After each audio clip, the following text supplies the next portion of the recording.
একাগারের সময় দেশনেত্রী বেগম খালেদা জিয়া জেলখানায়, আমিও জেলখানায়। জেলখানায় বসে আমার মৃত্যু সংবাদ আমি পেয়েছি, উনিও পেয়েছেন, ওনার মায়ের মৃত্যু সংবাদ। এত বজ্রকণ্ঠে যিনি সাহস নিয়ে শুধু গণতন্ত্রের দিকে তাকিয়ে, শুধু মানুষের দিকে তাকিয়ে যদি থাকতে পারেন, তাহলে আমরা কেন পারবো না? এই যেমনটি অধ্যাপক ডক্টর সিদ্দিকুর রহমান বলছিলেন যে 2018 সাল থেকেই তাকে দল থেকে বিচ্ছিন্ন করার প্রচেষ্টা বা রাজনীতিতে অনুপস্থিত মানে আমরা দেখলাম, কিন্তু এই যে দীর্ঘদিন রাজনীতির বাইরে থাকা সত্ত্বেও মানে রাজনৈতিক প্রাসঙ্গিকতার জায়গা তো আসলে পরিবর্তন হয়নি বেগম খালেদা জিয়ার ক্ষেত্রে।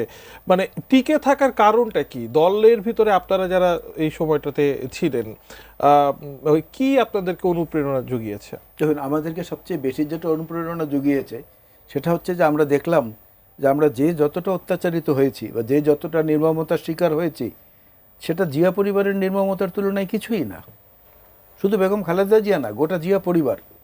শহীদ রাষ্ট্রপতি জিয়াউর রহমানের বীরুত্তমের শাহাদাত বরণের ঘটনা, বেগম খালেদা জিয়ার অবস্থা যেটা সংক্ষেপে আমরা এতক্ষণ আলোচনা করলাম, তারপরে তাদের জ্যেষ্ঠ সন্তান সে প্রবাসে 1000 কিলোমিটার দূরে, আর এক সন্তানের পরিণতিও তো আমরা শুনলাম এবং জানেন সবাই।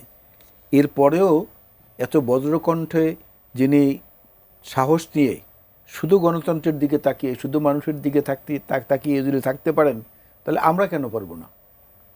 এবং এর সাথে যেটা যুক্ত হয়েছে সেটা হচ্ছে বেগম খালেদা জিয়ার নেতৃত্বের গুণাবলীর মধ্যে সবচেয়ে বড় যে উপাদানটি ছিল, মাতৃত্বের গুণাবলীটা।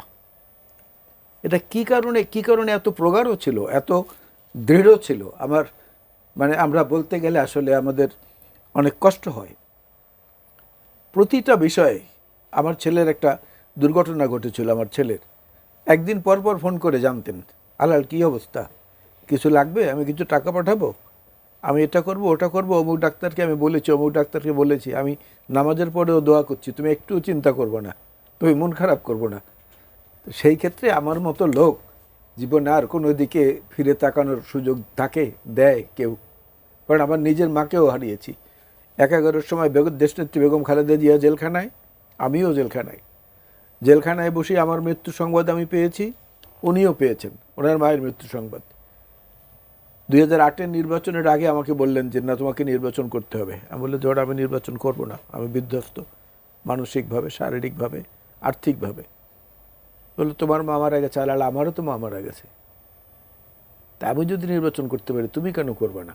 এই একটা কথায় তো আমার সমস্ত পরিকল্পনা ওলটপালট হয়ে গেছে।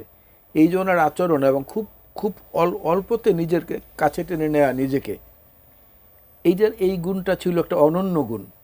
আপনি শুরুতে যে কথাটা বলেছিলেন প্রারম্ভিক পর্বে, যে অনেকেই এটা ধারণা করেননি এমনটা হবে।